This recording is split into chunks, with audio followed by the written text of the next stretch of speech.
le Premier ministre du Niger, Ali Lamine Zen, en mission de travail au Tchad, a été reçu, mardi, 15 août 2023, à N'Djamena, par le chef de l'État tchadien de transition, Mahama Idriss Déby Itno. Objet de la rencontre, porter un message du président du CNSP, le général Abdrahmane Tchiani, au chef de la transition tchadienne sur la situation qui prévaut actuellement au Niger. Dans l'état actuel des choses, 4 pays de la CEDEAO, Côte d'Ivoire, Sénégal, Bénin et Guinée-Bissau, activement, soutenus par la France, ont, encore, du mal à admettre une transition au Niger. Sans beaucoup y croire, il continue, néanmoins, d'avancer l'idée de la réhabilitation de Mohamed Bazoum dans ses fonctions de président de la République. Mais, la transition au Niger est une idée présente dans tous les esprits. Beaucoup de pays l'admettent au sein de la CEDEAO, de l'Union africaine et du Parlement de la CEDEAO. Le Mali, le Burkina Faso, la Guinée,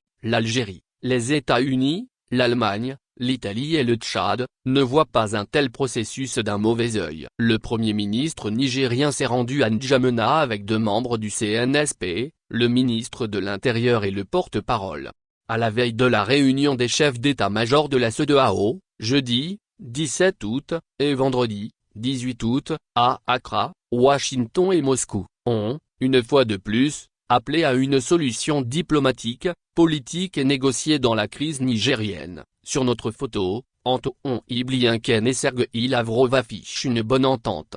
Dans le camp des va-t-en-guerre de la CEDEAO, le président du Nigeria et président en exercice de la CEDEAO, Bola Tinubu, poussé par une très forte opposition interne, Sénat, gouverneur du Nord, opposition, société civile, a fini par baisser pavillon, passant le flambeau de chef de guerre au président de Côte d'Ivoire, Alassane Ouattara, qui, comme on le sait, braille, tonne, vocifère, sans avoir les moyens militaires de son jusqu'au-boutisme guerrier. Conséquence, les chefs d'état-major seront obligés d'annoncer quelque chose pour sauver la face, mais on n'imagine pas qu'ils envoient des troupes à la frontière du Niger, même pour impressionner l'ennemi, face à une armée aguerrie comme celle du Niger qui y est, militairement, soutenue par le Mali, le Burkina Faso, et portée par la grande majorité du peuple du Niger. Car la CEDEAO enverrait ses militaires à l'abattoir. Alassane Ouattara, lui-même, a quelques soucis à se faire, les échos nous parvenant selon lesquels les soldats de l'armée ivoirienne d'origine nigérienne,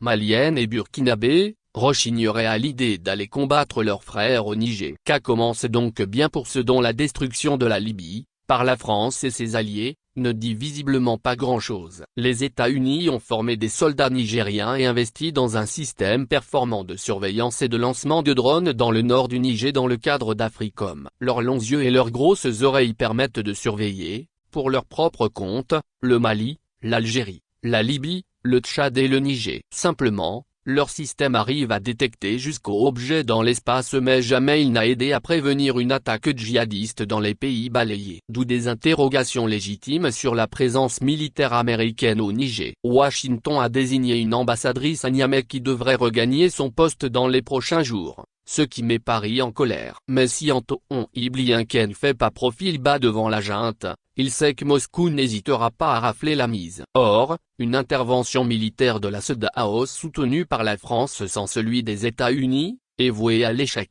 L'armée française, pour être totalement opérationnelle dans son engagement, a toujours besoin de l'appui de l'armée américaine. C'était la condition pour réussir la déstabilisation de la Libye. Cela ne passera pas au Niger, les Africains, cette fois, veillent au grain, de jour comme de nuit. Source, afriqueeducation.com